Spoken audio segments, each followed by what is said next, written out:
All right, now we're on. All right, Scott, here we are. What podcast we got going now? It's Backstage with Simple Church, Dose, number 2. Yes, and we have a special guest with us. Yes, we do. And that is Amber McDonald. Hello. But I like to say Amber Barnwell Me McDonald. Too. Me too. Because that's your roots. That is my roots. Ray Ertz. Life groups. Life groups, that's me. We're going, eventually, the goal is we're going to do individual staff, introductions, stories, and, right? And that's all on you, Scott, right? Yeah, well, it can be. It can be the both of us, or it can be just. But we're going to me. walk through that, so you're willing to do that, correct? Correct. That's it. All right. So now, though, what we're doing is Backstage with Simple Church. With Simple Church. Backstage. And we're trying to talk about all these, like we had Caleb before. He was number 1 because he was a new guy. Yeah. You're a new girl. Yeah. And so this is really designed for people that have questions and are going, give us the inside scoop, the behind the scenes. Now, before we move into questions about the church or behind the scene things, we've known each other a long time, Amber. Long time. So if anybody has any dirt, they can call you and you can tell them I have about a few stories I could tell. We'll do that another time. That would be fun. We'll do that. That would be fun. Another time. So How long have y'all? What, 20 plus years? 25? Probably 25, 26? Easily. Yeah. Easily. Long time. I don't know. She's brand new though. You've only been at Simple Church how Brand long new, right now? Since Thanksgiving. So we're talking Yeah. like just a few months. Just a few, not even, month and a half. Well, yeah, December, January. You're It's getting been it. It's awesome. almost January's over. That's crazy. It's gonna go by quick, man. Time I'm telling flies you. when you're having 2020. fun. All right, so here we are, Backstage with Simple Church. Get back into it. Caleb asked all kind of questions because he was new. So we're assuming that your questions will help someone who's listening today because you may have questions that, what about this? Or tell me more about that. And then it's just dialogue. Scott can get in and say things. I can tell you different stuff. And then we just dialogue about it. So you got a question? With your little notes. I do. I wrote it down a few notes You just know so why? I'd stay on track. Because she's a teacher. The teacher in me. I couldn't help it. How long were you a teacher? Give me a sticky notepad and a flare pen, and I'm a happy girl. How long were you a teacher? I taught 3 years in Louisiana and 4 years in Texas, and did a stay-at-home mom gig for a bit and So- a sales job for a bit. So Kinda dabbled. And a stay-at-home mom, she got to write stuff down too. That's right. I feel Grocery you. list. All right, so tell me, what do you got? So, one of my questions is, how long did you dream about the Simple Church before it became the Simple Church? That's a good question right there. I'm interested to know this as You well. know this. I've said this every time we've done a partner Don't party. pay or- attention. That's your problem right there. But Mal, maybe someone is paying attention. So I would say, and I have always said this to be true, worked at First Bossier 15 years roughly. I don't know, something like that. And from the very beginning of working at First Bossier, there was a thought. Me and Stuart had thoughts about it. That'd be Stuart Hall, who worked in Atlanta. We just worked together back then. So we were always dreaming about other ways to do church, other ways to impact people's lives. How could you get people involved in it? So anybody that I talked to, there was always a theme of that because that's the goal of the church anyway. So like at First Bossier, you're going, this is First Baptist Bossier, by the way. When we were working there, people would say, well, we need to get more people here, or we need to get kids here, or I was a student minister, we need to get students here. Well, the goal was, how do we do that? So everybody was thinking of creative ways. So we did lock-in. I mean, you did all the stupid Right. stuff people did, lock-ins and concerts. And I have some funny stories. That's a whole nother thing on that little right there. But the whole point was, everybody's like, that's the student ministry thing. Right. But then, realistically, it wasn't just a student ministry thing. It was also a kid thing. So, you all right over there, Scott? Sorry. I appreciate you just turning your mic down this time. Yeah. But here's the thing: is like we did children's ministry things. You did like SK, Summer Survivor. We called it back then. We call it SK Summer now, where you try to do different events for kids. You did different events for teenagers, but then adults were like, we'll figure it out. But truth is we were trying to think, could we do creative things for that? As we talked about in the first podcast, there were things that we believed kept people from coming. One was clothes. So when I grew up in the 70s, my mom, I remember her pulling me back. It's a little review. And she would say, like, we don't have the clothes. Sunday best. You got to dress And up. we didn't have Sunday's best. We were middle class, middle income. So she would just say, I don't think we can go to that church.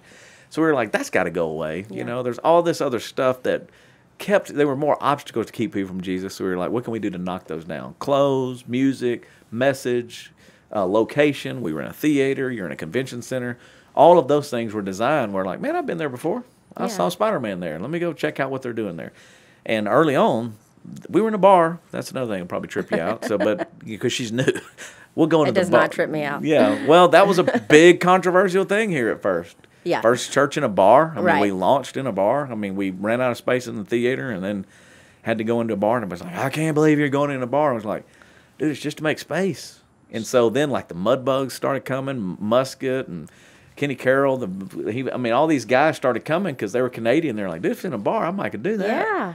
So then we did it. We set it up and tore it down. And that's a really cool story. I probably should go into that. Let me give you a really cool story on this. So we're in the theater, early days. We outgrew the theater quickly. So we started with about 200 people we talked about in the first podcast. It started growing pretty quickly. We got to 1,000 within the first year, which is crazy. So that means we had to do multiple theaters. Then we started doing more kid theaters, and it was a mess. It was crazy. Mm-hmm. But we always dreamt of the big theater. Boy, if we could get the big theater. And we could not get the big theater. They refused to rent it to us because it was designed or saved for movies that were going to be big. So I was frustrated with God. I was aggravated because I'm like, man, we're reaching these people. We're trying to do it differently. We can't get anybody in here. What are we going to do? So I'm walking down the boardwalk, kind of talking to myself, praying, frustrated. And I look up, and at the end of the boardwalk, there was a bar. And it was had comedians there. It had different shows and things, but it was a bar. And I remember I hadn't talked to nobody in the leadership team. I haven't told anyone. I just went up to that bar, knocked on the door.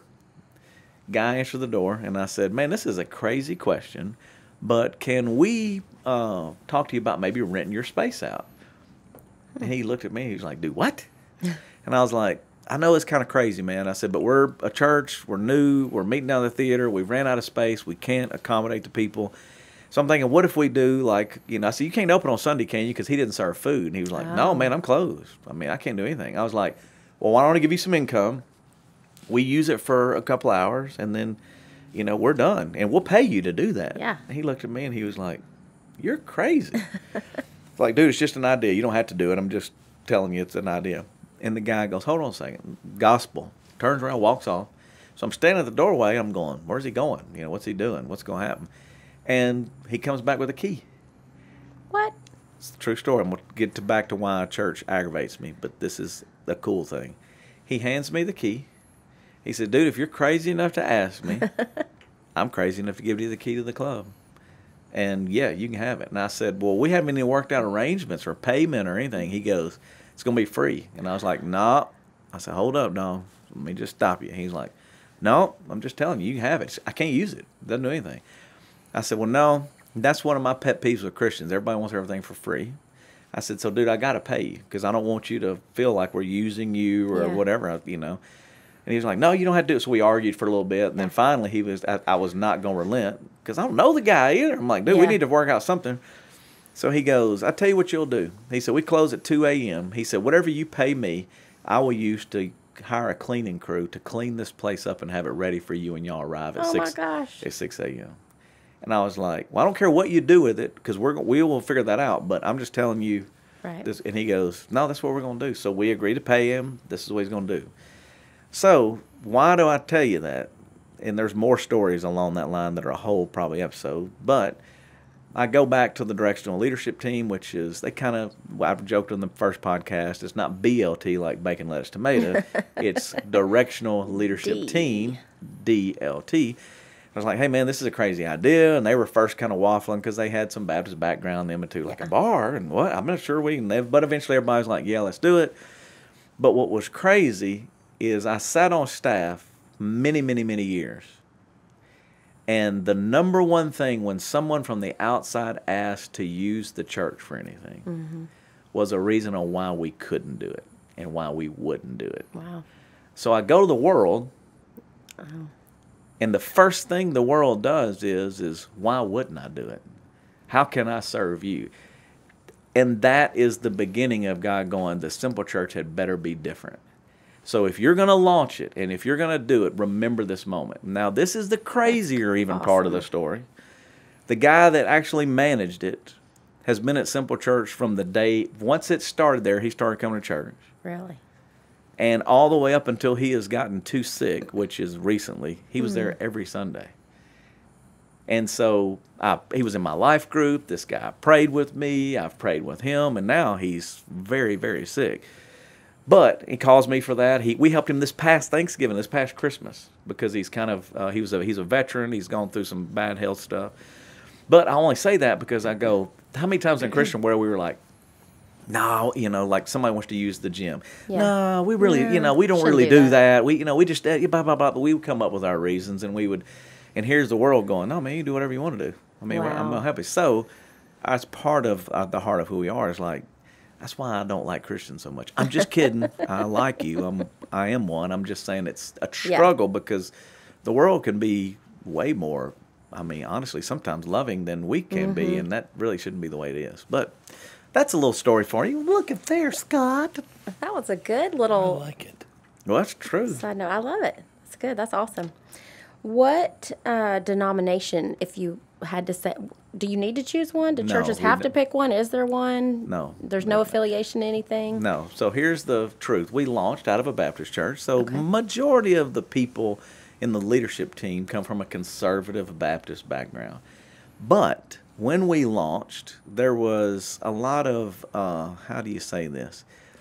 The one thing that Baptists really like are numbers. Okay? So it's not a bad thing, but they're always kind of looking at numbers and trying to figure out numbers for a good reason. But trying to determine whatever that value may be, whether it's attendance or decisions or whatever. When we launched, we were under First Baptist Bossier. We launched out of First Baptist Bossier, and it was in that deal. But what we did not want is, once again, the obstacle of a denomination to keep someone from attending. So when we launched, we came out of that, but I grew up Catholic on my grandparents' side, Baptist on my parents' side. So I also knew that all of my Catholic friends, all of anybody that was met, they always made fun of or tore up the other denomination. And they all thought they were all not right.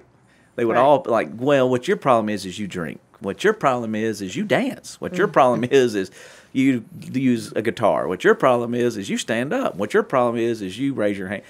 And so what we said on Simple Church was let's just keep it simple. Okay? Loving God, loving people, greatest commandment. Jesus said it. Everything hinges on those two things, he said. Not what I said.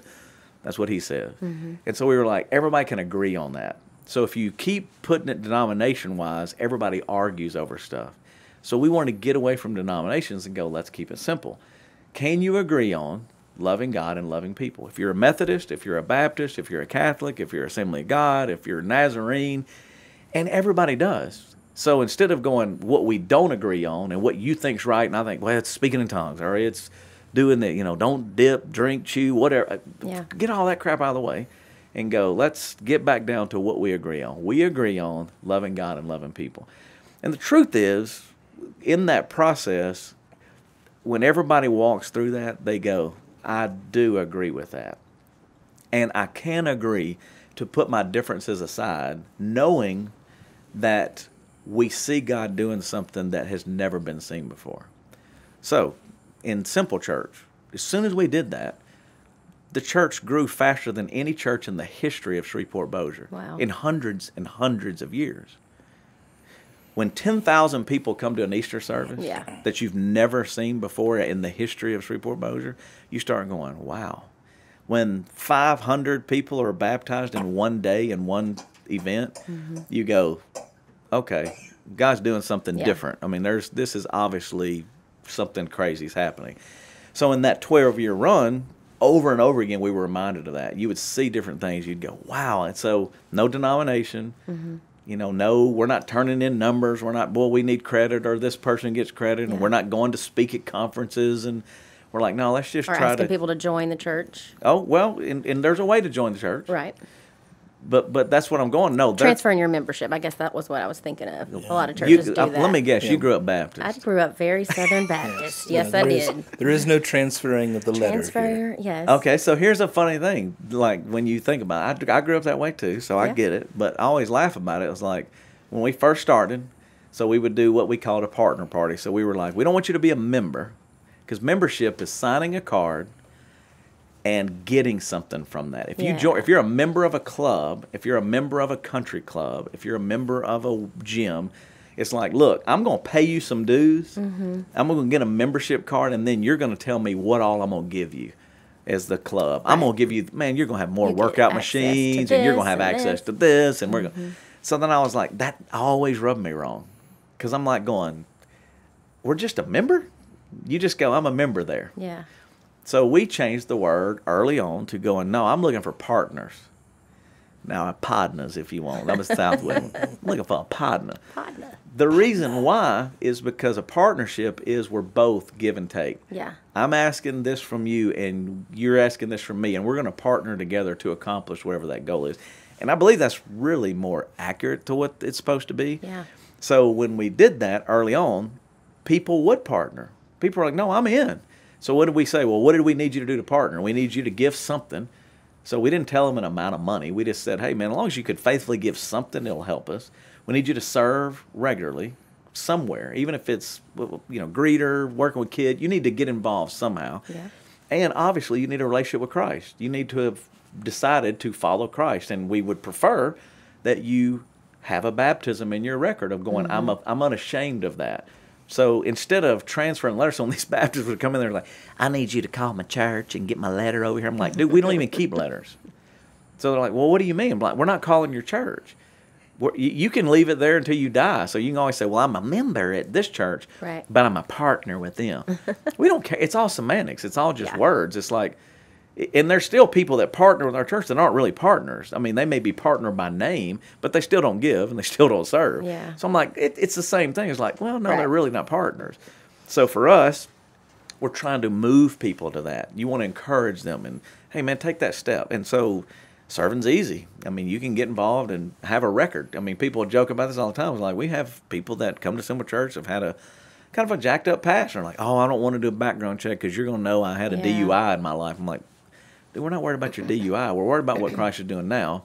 And if you want to help, we're going to put you in a place that's appropriate. You're not going to drive our vans, obviously. Yeah. You're not going to drive our kids around, but you can greet at the door. Yeah. Or if someone, again, if anybody had, obviously, any bad records of as far as hurting someone or stealing something, then we're really, really, like, hey, we need to work through that and understand that a little bit better. But the majority of people that wanted to partner, that wasn't their issue. They were Right. like, man, I got in trouble. I had a misdemeanor when and they were intimidated by all that. I'm like, man, we don't do that. Don't worry about it. We can find a place for you to get played. God can use you. That's awesome. He can be a part of that. That's awesome. My Southern Baptist roots are going to be showing here, but there is no altar call at the church. So I'm very used to an altar call at the end of the service. Usually the pastor says, as I am. exactly, without In my mind, it was Just turn your eyes upon Jesus. or that. Turn your eyes upon Jesus. Oh, I love it.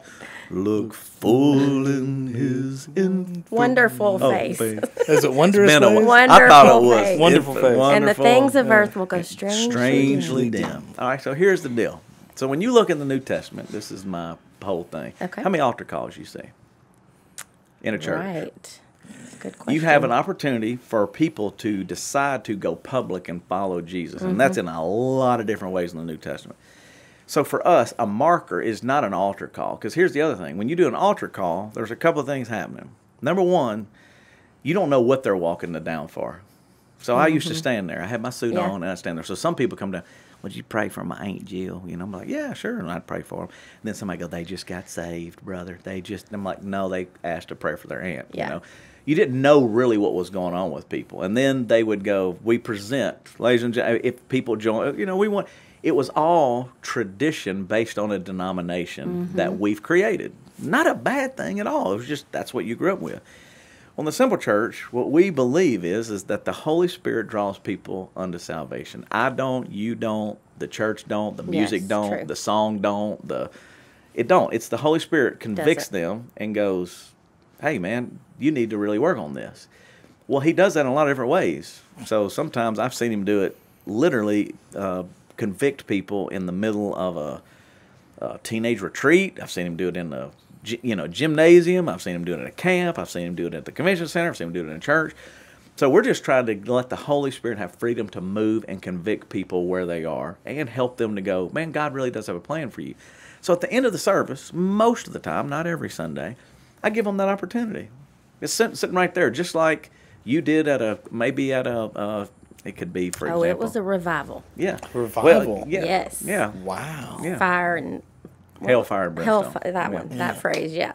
But my point is, when that person makes that decision, what we use as a marker is when they decide to go public with that. Okay. And that is the truth, even in the Baptist church. So nobody counts altar calls. True. Nobody goes, Yeah. we had 20 altar people down. You don't. You based on their decision. And then truthfully, even when they make a decision, it really doesn't count in the Baptist church. Mm-hmm. It counts when they get baptized.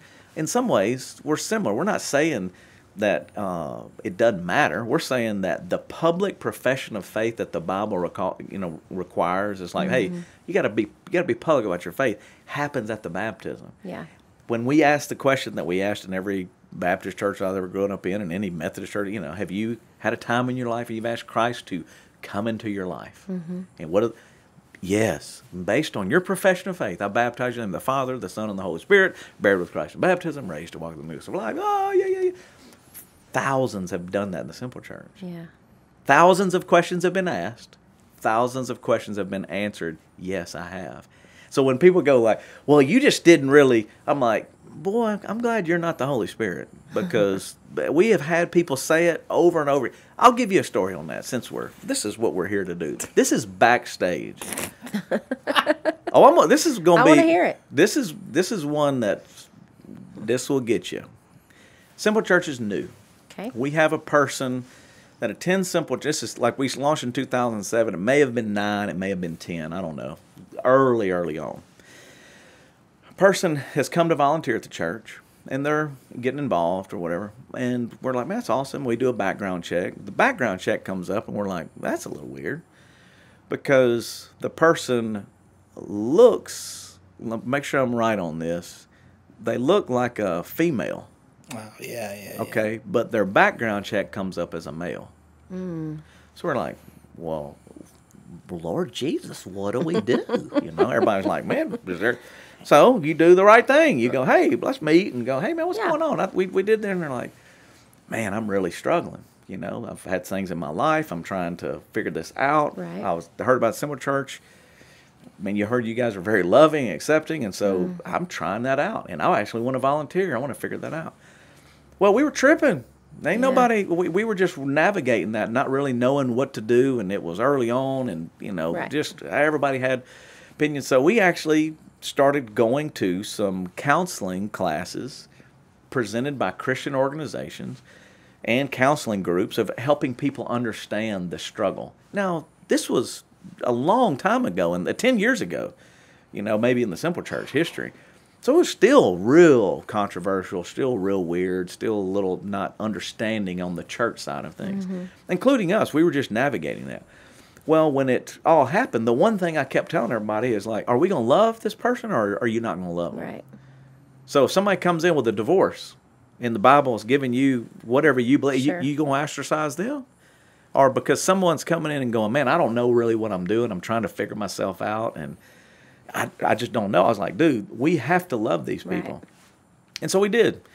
Loved her to the point that she made a decision to follow Christ somewhere in this journey. Well, the truth is, we didn't have the background check until after she had made that decision. So if I had the order a little bit wrong, because the controversy is how this happened.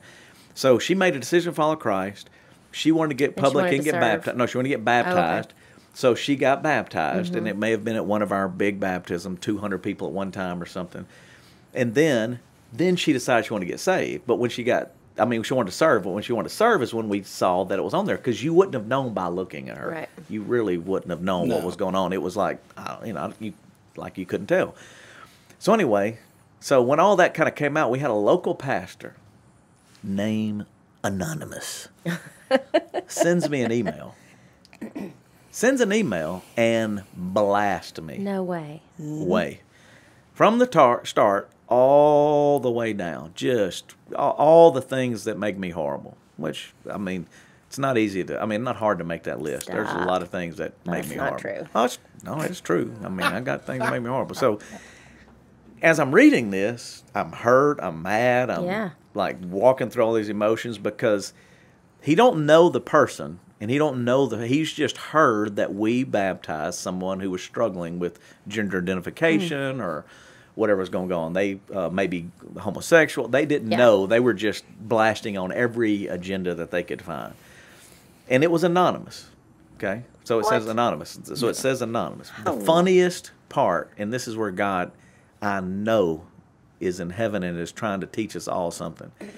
As I'm working through that and I'm kind of going through, it's signed anonymous. I look up at the email send where it's coming from, and it's the pastor's name. Oh, my word. This Come is on. No, this is the truth. Yeah.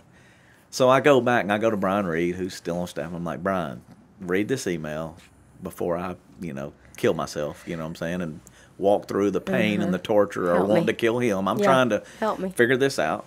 And he's like, wow. And then I'm like, look at the irony that he signs it anonymous, but his name's in there. And I said, man, I want to call this guy. And Brian's like, well, I'm like, no, I got to call him. I got to talk to him. So he's like, well, okay. And I said, so I called the church. Did you sleep on it, or did you do it right then? No, I slept on it. Okay. So it's a good question. I asked around a few people, Okay. So slept on it, call the secretary. The secretary, hello, such and such, I'm like, hey, I need to speak with blah, blah, blah. They're like, okay, then no problem, can I ask who's calling? I said, no. I Anonymous. And I kind of said, she goes, okay. So he comes on. Uh-huh. And I was like, hey, man, this is Justin Hagler. And it's just radio silence. Yeah. And I was like, I got your email. And I'm sure. What in the world was he thinking? I'm sure he was tripping. Because he's probably going, how does he know? So then I said, man, when you want to meet? When would you like to sit down and talk about everything? He's like, well, brother, and I said, no. When do you want to sit down face to face? I would love to really talk this out because I just think we should do that. We owe that to each other. So he says, that's fine. You come to my church, and he had the room set up like for him, Mm-hmm. So I go over there, take Brian with me. We go over there. And when I walk in, he's got his Bibles laid out. Oh, gosh. It's true. Got all this stuff laid out. He's ready to, I guess, correct me or whatever, kind of walk through things. And I get it. I get it. I'm not confused. I've been there. So as he goes on, he's telling me this and telling me that, blah, blah, blah. And I said, man, let me ask you a couple questions now, because I kind of took it for a minute. I said, let me ask you a couple.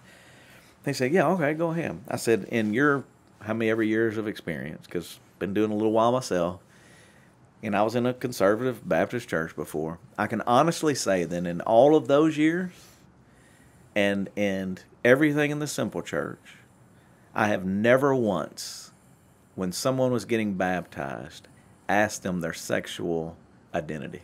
Yeah. I didn't even know it was a requirement. So, like, if somebody comes to get baptized, I go, you a male or a female? Right. Are you straight, or are you struggle with homosexuality? Or are you... Well, I've never once done that. I always, by whatever, have said, have you decided... Yes. ...to give your life to Christ? Yeah. Has there been a time in your life when you have asked Christ in your life, and they go, yes. And then I say, and based on your public profession of faith, I baptize you, blah, blah, blah. And I said, so what's interesting is, I said, have you ever done it?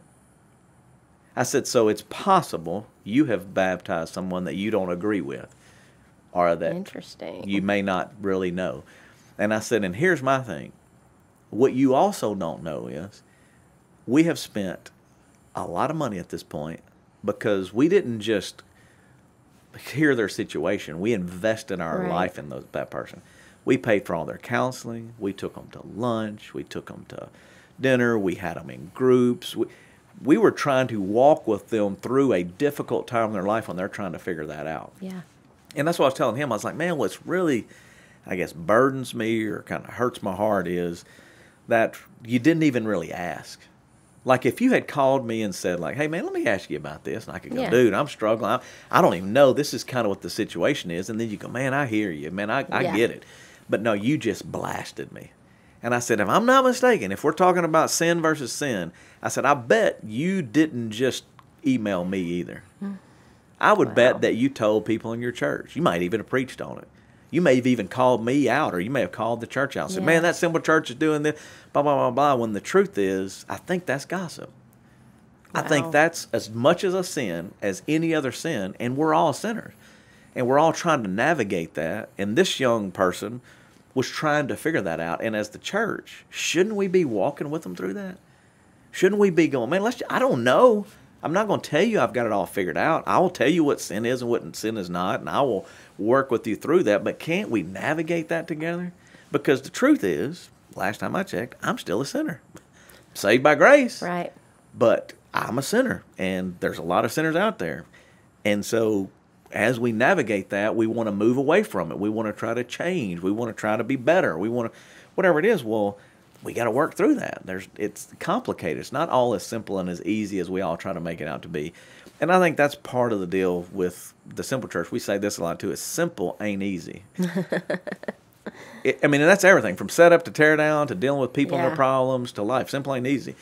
Horrible English, once again, but a very The true. school teacher in me. Yeah. Yeah, she's already Cringes corrected. just a me. little Simple bit. is not easy. Simple ain't easy. I can't help it. I'm sorry. Hey, I like it. Yeah. So hopefully, didn't know we were going there, but that's Yeah, the wow. beauty We went of there. that's the We beauty went. that's the beauty of a podcast. Took a left. Well, no, it's really But it's good information. it is. It's good All right, you- information. So let me ask you the first question that I asked you when I sat down with you before I came on board was, how do you do it? Just how do you make this huge operation work when you, it seems to me from an outsider looking in, you rarely ask for money, ask for the tithes. So you mean when you say how do you do it financially? Financially, how do you do no, it? that's a great question. We don't know. No, we do know. I can tell you 100% how we know. Scott may not know, but let me help you. All right. I know. I was Well, kidding. you kind of do, but you may not really know. Okay. Because this is You're fixing to know, though, right now. Apparently.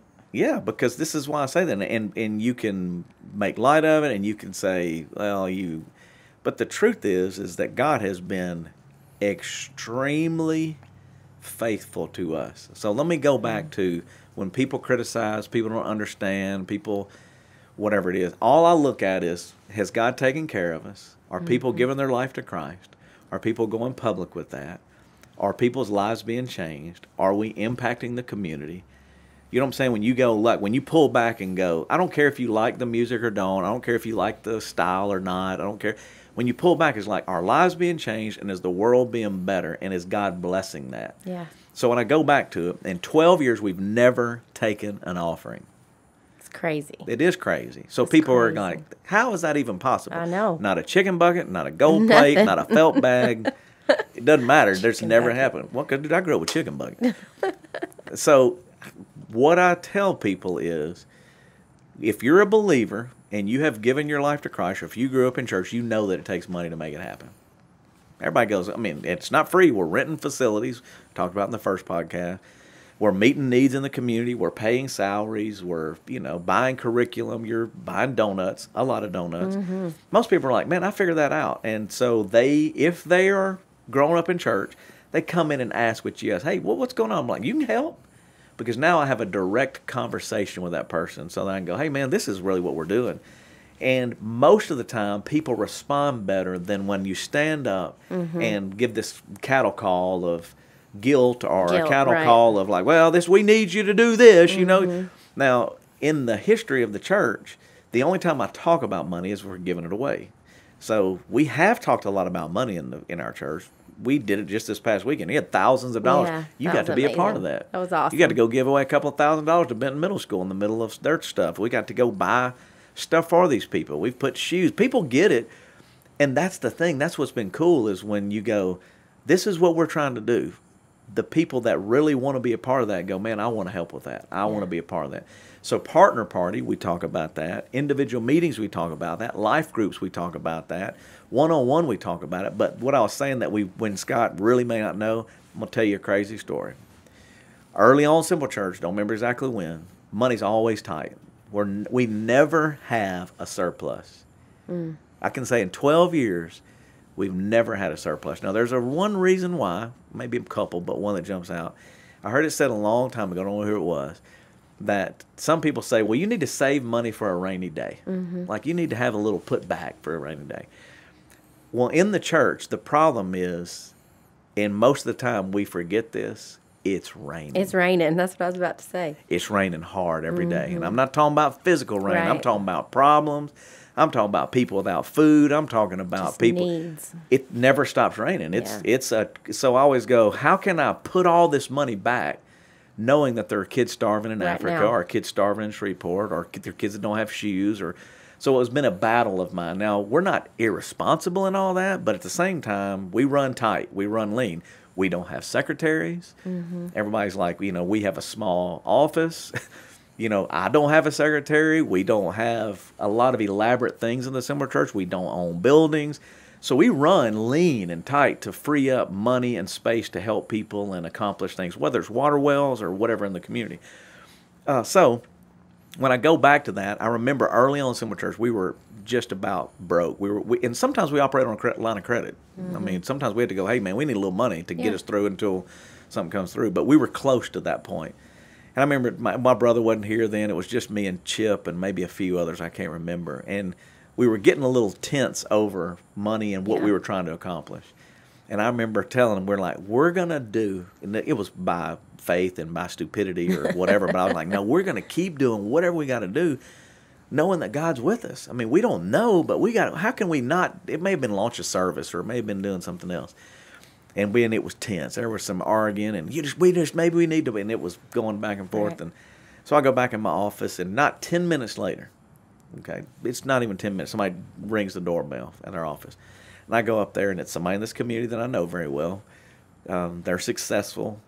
They are in the Simple Church, but not really known for being a huge giver or like they're not somebody that y'all there. And this guy comes in, and he goes, hey, man, I really got something that God laid on my heart or whatever. I'm like, oh, that's cool, man. What's going on? He was like, well, I just got a lease for a cell phone tower on my piece of property. And God told me that I need to give y'all all that money. What? And I was like, The very day y'all are arguing. within like 10 about minutes or money. whatever. And this person handed over a check for $50,000. That's what they had gotten for whatever it was. I don't know if that was a yearly rent or if that was whatever. And I was like, well, it was the biggest gift we had ever received at that point. We'd never ever Wow. received anything above $50,000 really. And I remember going back to mine, and we prayed, and I thanked him, and like, man, how good is it? And it was like God was going, no, just keep pushing, keep trying to help people, and I'm going to take care of you. Don't make it about you. Don't make it about the buildings. Don't make it about what you want or what you need. Just keep meeting needs, and I'm going to take care of you. And in 12 years, we've been taken care of. And so when people go, well, I just think you need to do this or we should do this, is I keep going back, as we've been preaching even in this last series, gut checks, like, no, he really wants your heart. He really wants more. He don't need your money. Man, God ain't sitting over there going, man, I need your money. I can't make it unless you give your money. But the truth is we all play a game with him when we're always like, and so I keep going, God, don't let me play the game. Let me just find a way to go, what is it that you want me to do? How do I need to help? Well, how can I serve?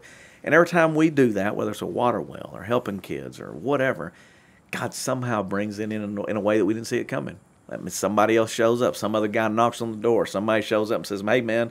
And we've had people, I'll give you another one. I did a suicide awareness sermon where we did To Write Love in Our Arms, an organization we partner with, and I was talking about suicide and how we need to tell our kids their value and blah, blah, blah.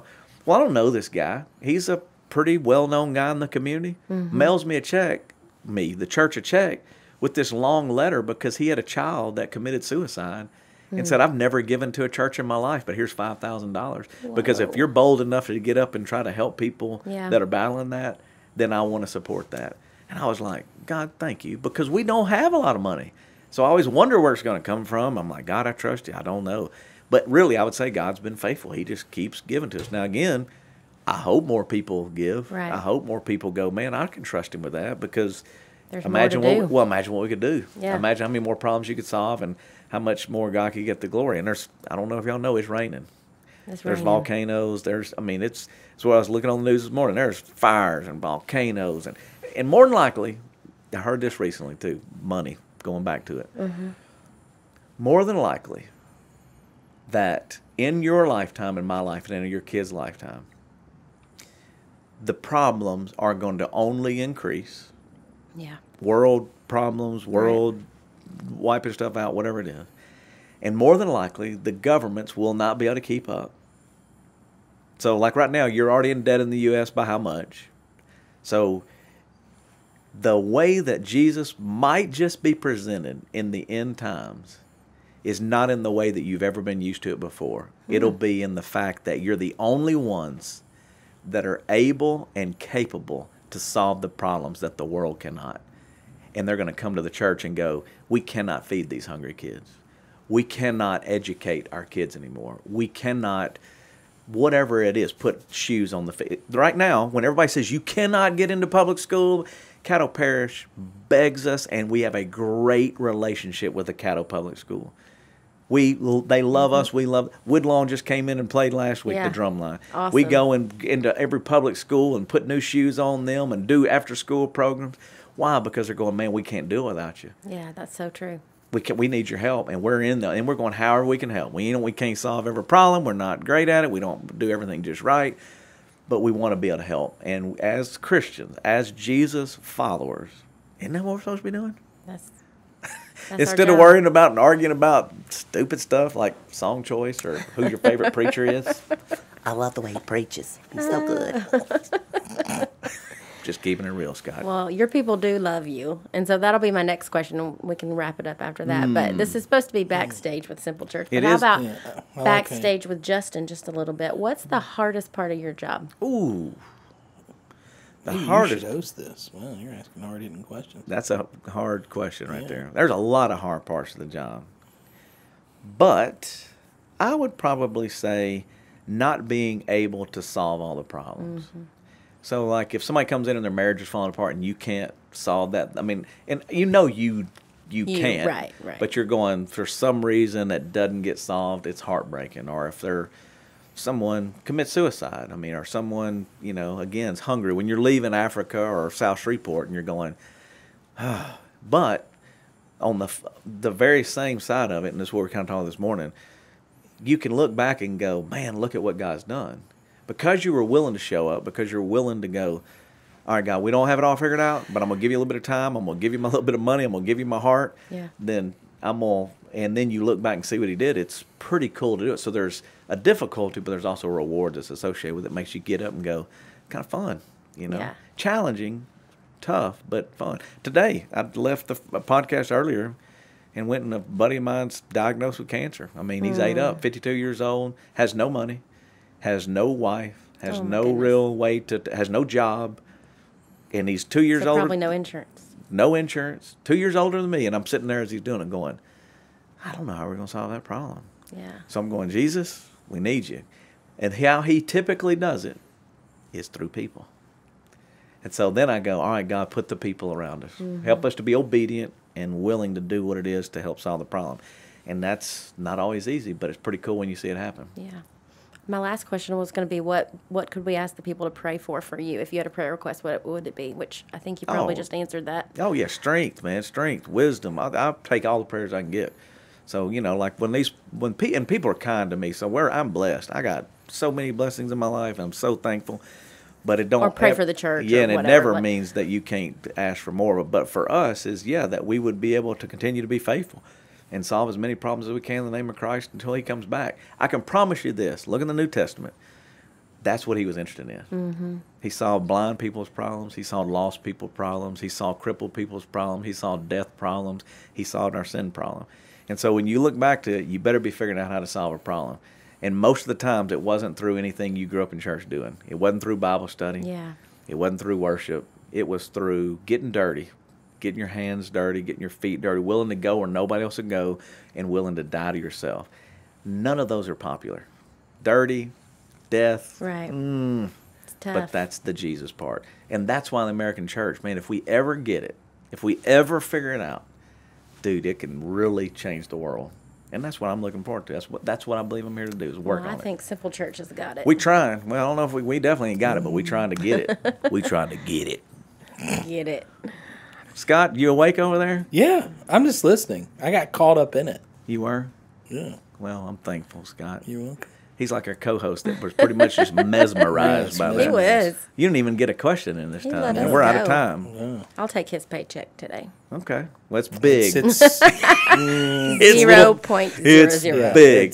That was one thing. Maybe disappointed. Yeah, it might get you a Starbucks. That's a Maybe. joke. Yeah. None of us are paid very well, by the way. That's one of the other things that's kind of a challenge, So one day we'll hopefully, That's all right. we're gonna get We there. got our mansions in heaven. Yeah. We'll look forward to that. I'll be speaking on it this Sunday. This would be gut. Is that right? Gut check. Gut check. I couldn't remember. I want to keep saying gut punch Gut punch. because it is kind of like a gut It is punch. a punch. But it's gut check. Week Gut 3, I'll check. be talking about Week that 3. treasure in heaven. For Trevin. you. There And you I'll be go. singing a worship song for I you. cannot Amber. wait. Somebody else sent Amber an has email and they been said, "Oh, I missing some just worship." love it when you sing, brother. Oh, God said, well, good, sister. Come on Sunday and I'll let it come out." That's gut check number 3. Oh my God. Oh, I'm just Lordy. keeping it real, brother. Keeping it real. This has been fun. Thanks for letting me come. Now you're and- going to come back. Yeah, you're going to come back because then it's just going to be me and you. Yeah, we get to go back and Oh. ask questions to you. Okay. We're going to bring get it. here and hear your story. Okay. We're thankful that you're here, really. Thank you Thanks for for having asking me. good questions today. You're Hopefully it welcome. answers some of your questions. It did. See? It did. I'm good. That's Tune what into we're the here. podcast and I'm you'll on get a lot of board. them. Yeah. Tune into the podcast, you'll get a few more answers. Okay, Yeah. good. Yeah. I will be listening. You can thank Where Scott can for I find that You're welcome. podcast? iTunes. iTunes. You will be able to and- find it on iTunes, YouTube, and Podbean.com. Podbean. Yeah, I don't Yeah. even know what Podbean is, but boy, that sounds Apparently, fun. It's Yes. where a podcast But lives. YouTube, we already have a YouTube channel, Yeah. and the kids love it. Oh, 'cause yeah, there's- my kids are jealous. Also, you will be able to find the podcast on our social media. We'll have a link to That's it as right. well. So And that's I'll your post it on Instagram, my social Facebook, media There as you go. well. Snapchat, Like groups. There you go. TikTok. So, no. I don't even know what TikTok is. Me Oh, neither. turn his mic off. All right, that's good call. Good call. Yeah, Hey, you. I got nothing. Join us next time as we go to Backstage, Backstage. with Simple Church. Goodness